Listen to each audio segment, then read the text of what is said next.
सच की एक प्रवृत्ति होती है, जितना छुपाएंगे उतनी ही तेजी से कभी ना कभी बाहर आता है। हमसे बोला गया कि यह आजादी की लड़ाई हिंदू, मुस्लिम, सिख, ईसाई, पारसी सबने मिलकर लड़ी थी। मैं इसे शुद्ध रूप से झूठ मानता हूं, एकदम झूठ है। अगर इस देश की आजादी की लड़ाई हिंदू, मुस्लिम, सिख, ईसाई सबने मिलकर लड़ी थी, तो यह कैसे मुमकिन है कि जब आजादी नजदीक आई तो 24 घंटे में आपके दिल में यह ख्वाब कैसे पैदा हो गया कि हमें मजहब के नाम से एक अलग देश चाहिए? वो जिनका मुसल्लत ईमान है, जिनकी एक किताब है जिस पे वो ये मानते हैं कि इसके अलावा हमारा किसी पे ईमान नहीं है, उन बेईमानों से, झूठों से ये पूछो कि तुमने पाकिस्तान बनाने की नियत से भारत की आजादी में हिस्सा लिया था या भारत को आजाद कराने की स्थिति में लिया था? तुम्हारे मन में यह ख्वाब था कि अंग्रेज से अलग होकर के हम पाकिस्तान नहीं बना सकते, तो आपने साथ रहकर रहने का ढोंग किया और आधे लोगों से कहा कि आप पाकिस्तान की मांग माने। आधे लोगों ने पाकिस्तान की मांग मानी और उनकी मांग को बौने नेताओं ने पूरा कर दिया। मुझे उनसे शिकायत नहीं है स्वामी जी, आपके मन में क्या है कम से कम आपने समय पे बता तो दिया। पाकिस्तान बन गया, इसकी भी मुझे कोई चिंता नहीं है। मैं ये सवाल आजाद भारत जो तथाकथित तौर पे 15 अगस्त को हुआ है, 15 अगस्त 1947 को भारत 2 टुकड़ों में बटा है, 2 अलग अलग राज्य बने हैं। आजादी का शब्द मुझे नहीं मिला अभी तक। लेकिन मेरा गुस्सा और मेरी तकलीफ यह है कि जो मुझे पढ़ाया गया, जो मुझे बताया गया, उसमें इतना झूठ क्यों बोला गया? भाई, पाकिस्तान बन गया, लेकिन जो लोग भारत की बात कहते हुए, हिंदू मुस्लिम की बाई कहते हुए, ये गंगा जमुना तहजीब की बात कहते हुए, ये भाईचारे की बात कहते हुए इतने बेईमान क्यों थे? अगर दम था, ताकत थी, ईमानदार थे, अगर मुसल्लत ईमान था तुम्हारा, तो जो मन में था वो कहने की हिम्मत तो बताते। इसलिए आजाद भारत में एक शिक्षा मंत्री बना पहला, और उस आदमी को इस देश ने अल्ट्रा सेकुलर माना। यह बहुत राष्ट्रवादी आदमी है भाई, इसको हमें मान लेना चाहिए। लेकिन भारत के पहले शिक्षा मंत्री मौलाना आजाद की पोल इस देश में कोई खोलना नहीं चाहता, क्योंकि सवाल उठाएंगे तो आप पॉलिटिकली इनकरेक्ट हो जाएंगे। लेकिन मैं उस जगह पैदा हुआ हूं जहां मुझे इनकरेक्ट बात कहने की आदत है।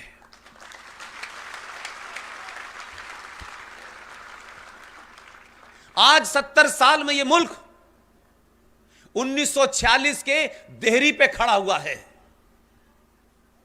और हमारे समाज को भूलने की बीमारी है।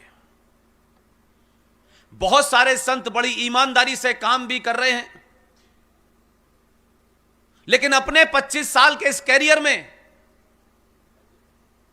एक घटना दिल्ली में घटी जो मुझे तक नहीं पता थी। मुझे गो रक्षा के लिए आजाद भारत में 1966 के अंदर इंदिरा गांधी के प्रधानमंत्री होते हुए गुलजारी लाल नंदा गृह मंत्री थे। आजाद भारत में दिल्ली के अंदर पहली बार फौज को तलब किया गया, और कमाल की बात देखिए कि गौ रक्षा के लिए जिन संतों ने कल पात्री जी के नेतृत्व में जो एक धरना या प्रोटेस्ट विजय चौक पे किया था, उसका इतिहास में, कहानियों में, अखबार में जिक्र नहीं है।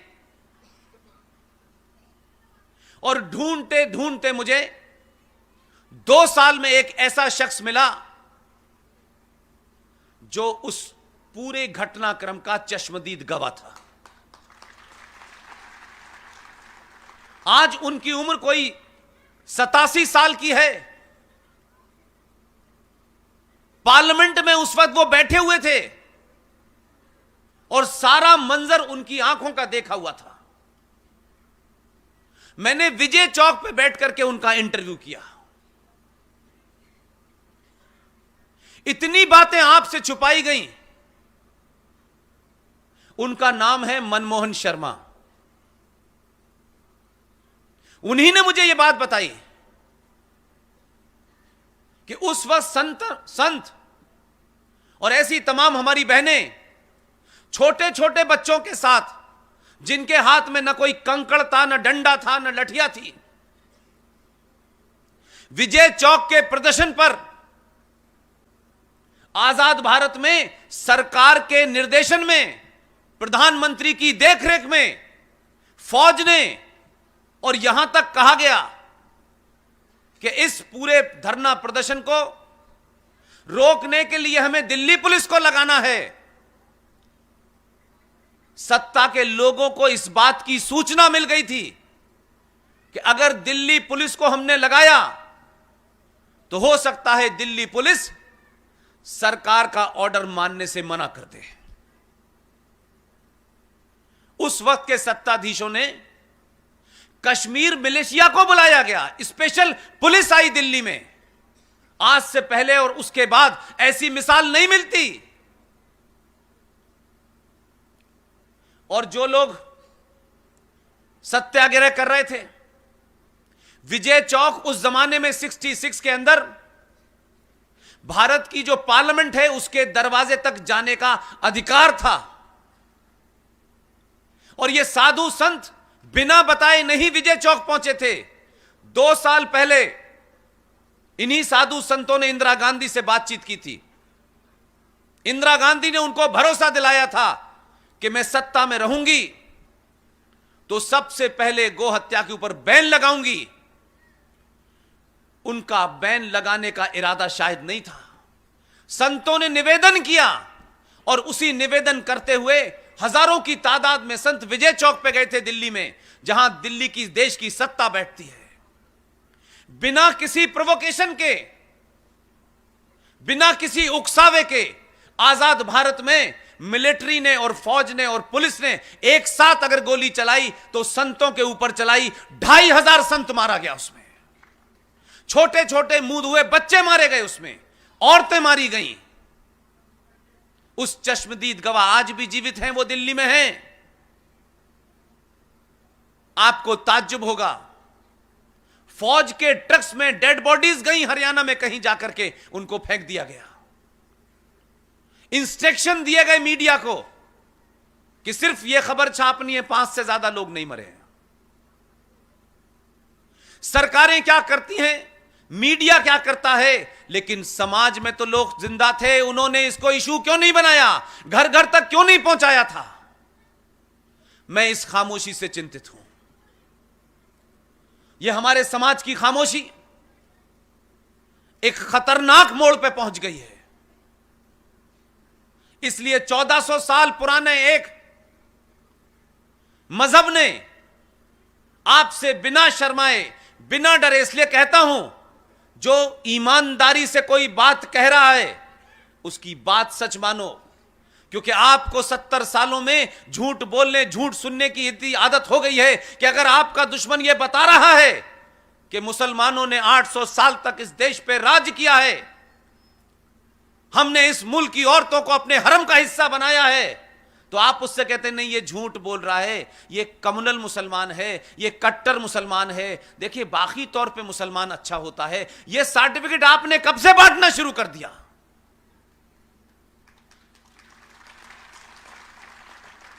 क्योंकि आप लड़ना नहीं चाहते, इसलिए आने वाले खतरे के साथ आप समझौता करने का कोई रास्ता निकालते हैं। तो हमने इतने रास्ते निकाले 70 सालों में कि अब कोई रास्ता नहीं बचा, अब एक ही रास्ता है कि आप इस बात पे मनन करें, चिंतन करें, बुजुर्गों से पूछें कि सारे धर्म बराबर हैं, इस झूठ को पहले बोलना बंद कर दें। ये सारे धर्म बराबर हैं, ये ऐसी तुलना है जैसे गधे और घोड़ों में की जा रही हो।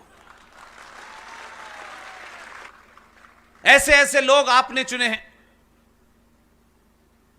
कि वीर सावरकर वीर थे या नहीं थे, ये कौन बता रहा है, जिनका सजदा 10 जनपद की चप्पलों में है।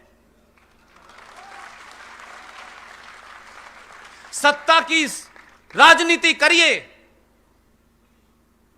आपको देश में कुछ करना है करते रहिए, लेकिन इस राष्ट्र के साथ जो छेड़छाड़ करेगा उसे बख्शा नहीं जाएगा।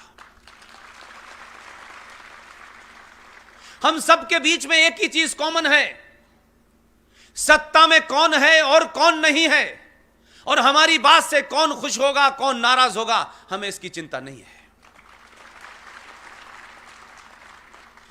जो भी कुछ मैं कहना चाहता हूं, मेरा इसमें निजी कुछ भी नहीं है। मेरे मूल में अगर कोई चीज है तो सिर्फ राष्ट्र है, उसके अलावा कुछ नहीं है। हमारा संकट यह है कि हम ना तो दूसरे की किताब पढ़ते हैं और ना अपनी किताब पढ़ते हैं। मैं ये बात सार्वजनिक तौर पे मानता हूं कि मेरी पैदाइश ऐसी जगह हुई है जहां ढूंढने से मुझे अपनी किताब नहीं मिली।